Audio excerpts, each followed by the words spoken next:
Hello, hello, hello. Welcome again, people of God, to the Freeman Chat. And today you are with your one and only kingdom financier, Sam Dollar. And for today's episode, we are going to talk to a very special man. A man I admire just alone for his fashion sense. Like, I must tell you that this guy, since he got married, he has not repeated his dress for as long as I can remember. And I'm monitoring him. So without much ado, we want to introduce our guest for tonight, who will be on the Freeman Chat. I'll let him introduce himself, then we get the discussion rolling. Make sure you stick and stay with us throughout the discussion because it's going to be inspiring, it's going to be encouraging, it's going to be funny, and moreover, it's going to advise us on how we should live our lives from what he has learned so far as a Christian. So please, welcome to Freeman Chat. Thank you very much. You're welcome to our space. It's our space, yeah. And you're looking nice as always. Thank you very much. I'm happy to be here. Is it your wife that chose this attire for you? Not really. There's rumors going on that since you got married, you are not repeating your dress. Is that true or not? That's what they say. The only thing is that I just know how to combine the attire. So probably if I have a black suit, so I'll change the pants the next time. Then I'll change the tie. Now, before you got married, we are not seeing these changes. Or we are not noticing them. Yeah, I think people were not really paying attention to it. And then I was also living like a single person. But the moment you get married, a lot of things change. And people are now paying attention to you. Immediately you get married, things change. All right, you're welcome to the Freeman Chat. It's good to have you. Thank you. So briefly, just tell us about yourself. Okay, so I'm Edward Kwame Semiadai, the last born of 4 children. I'm an Nzema. Currently, I'm working with Family Health Hospital as a health information officer. In our term, we could say a biostatistician. That means that someone that read statistics in school and then is working in the medical field. Wow. And I'm the HOD for the clinical records. I have other committees and other stuff that I'm doing. But in the Methodist Church, I'm currently the circuit youth organizer for Nungwa Circuit. Oh, you're really a big man, though. I try. All right. So our first question is, why God? Why are you a Christian? I'm a Christian because I believe in the saving power of God. Yeah. I have sinned from childhood till now. I have seen people being saved. I have seen people having joy in the name, just the name of Christ. I've seen people that just by professing and saying that I have sinned and I've fallen short, God forgive me. It changes the atmosphere, the aura around the person. And it brings a new kind of joy to the person. So I've experienced that. I've seen what Christ will be able to do in people's life. I look at my mom, I look at my family, I look at people that have relied on God. And when I look at how God has done, what God has done for them, then I'm happy to be a Christian. So I'm a Christian because of that and the joy that it brings me.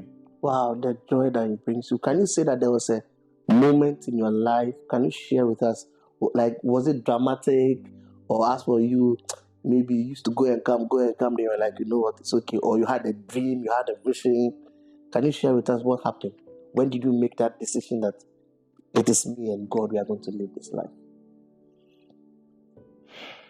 I can't really say a particular time that it so happens, but I think I was born into the Methodist Church. Methodist was far away from us, from Nungwa C5 to Methodist Ebenezer. The distance was very far. So we used to attend Presby, which was closer to our Zimmerman in the Nungwa Township.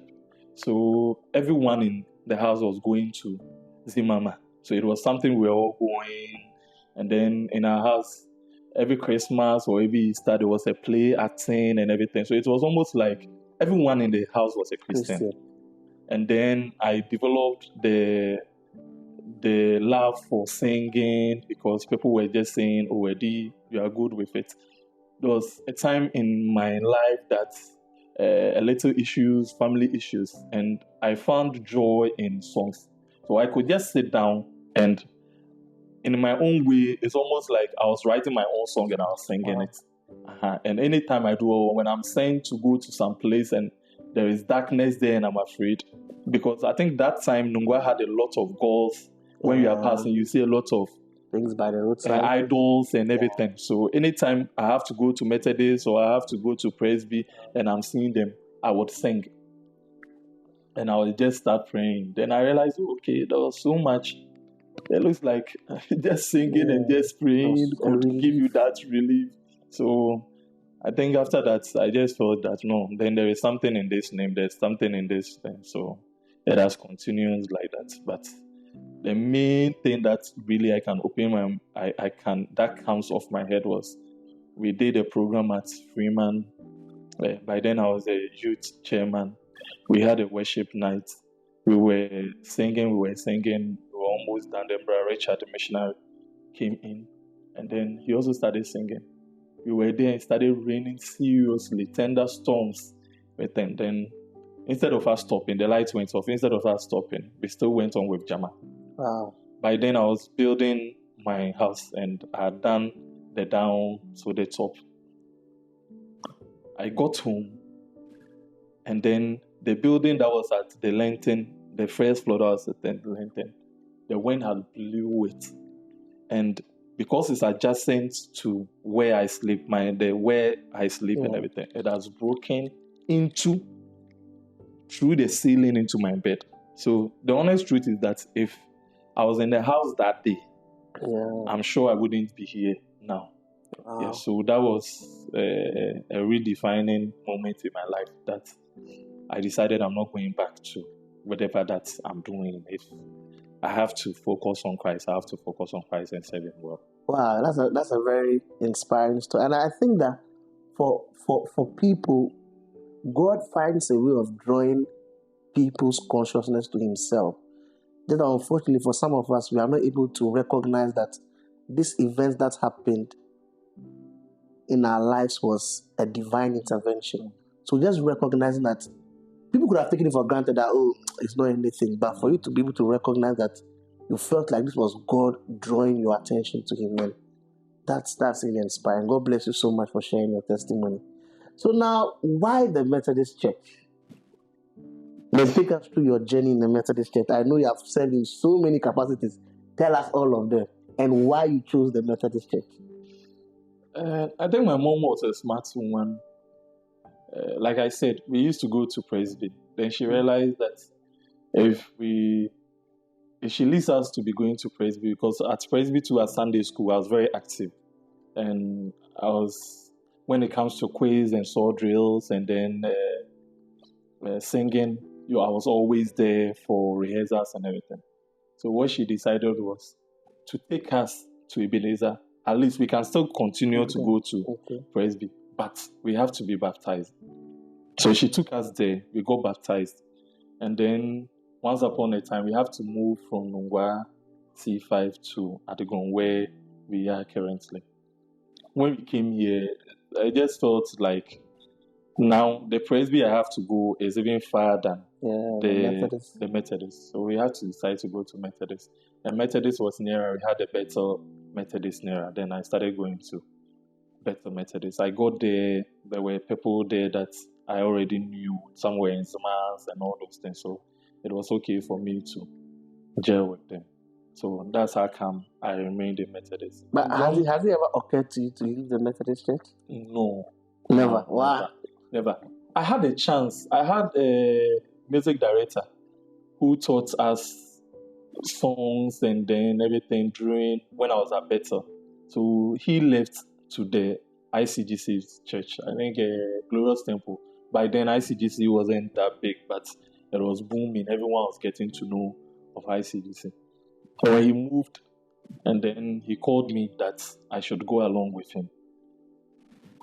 But then we had one Sunday school teacher, Charles Ajimai, who was like, I should shine where I am.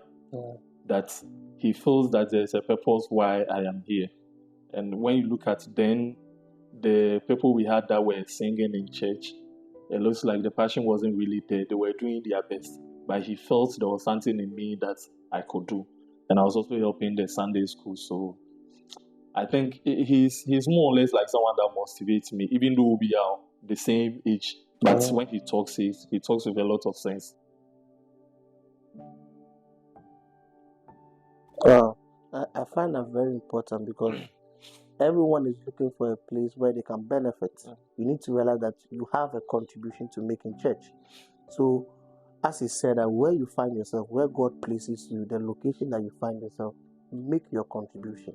And the Bible says that for it is God who determines when one should rise and when one should fall. Thank you so much. So tell us your journey, your leadership journey in the Methodist Church. So, like I was saying, Charles. So Charles had to call me to come and help the Sunday school. So you're a Sunday school teacher? Yes, so I became a Sunday school teacher. That's one. Then from a Sunday school teacher, I'd once joined the choir, the junior choir and everything. But when I came to Freeman, I started going to, but it wasn't really interesting. If I had to jog between being in the choir and then being in Sunday school, so I chose to be Sunday school teacher. So back in school too, I was in wildlife. I became a school prefect and house prefect. Aside of house prefect, it looks like even though I was a house prefect, I was more or less like the school prefect because there were lots of responsibilities that I had to take care of. I went to school. I didn't have a wildlife in SHS, so I went and I formed. In my first year, I formed a wildlife club in my school. I had to even invite some people. We even did games. Finance, I don't even know where the money came from, but we were able to finance. We had Porters, we had St. John's and other schools around coming for the games. And then I finished school. I was also in the cadets, so then I finished school. You do a lot of things. Yeah. So I finished school, then I came home. Then I went to Takrady Polytechnic, the premier polytechnic. Impressive. The best of the best, yeah. I don't think I can't go Poly, no. They can't. If you want to go to Poly, like Takrady is the best Poly you would ever have. Takrady, yeah. So I think there to second year, I became a Ghana Association of Statistical Students organizer. Then the following year, I became a vice president for the association. So that experience has always been there. I always wanted to be in leadership position because it helps me to help take decisions to profit people. I don't like when I am at a place where people are cheating or people are using their positions to take charge of something. And when I see things are not going right, I want to fix. And I would devote, if it is my money, to make sure that something will go on well. I'll devote my entirety to make sure that it works. But I think when I came home, I had one sister, Susie Yono, who was like, "Oh, okay, the previous MYF executives have served and then their time is over and they need someone." I was like, "Oh, I've not become, I haven't been a MYF executive before, not even a porter, nothing." He said, "Oh, she sees it that I'll be able to be a leader." So she spoke to me. I came in, and that was my first time. I became a MYF chairman for my society. Surprisingly, then we were teaching Nungwa circuit. So we had teaching, we had Nungwa combined.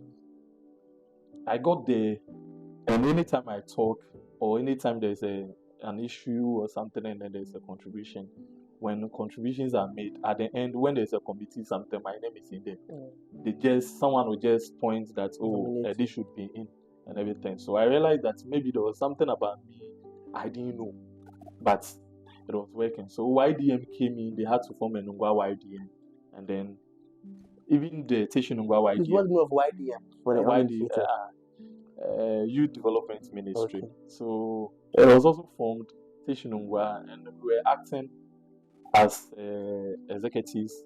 Then from there, now we had to separate.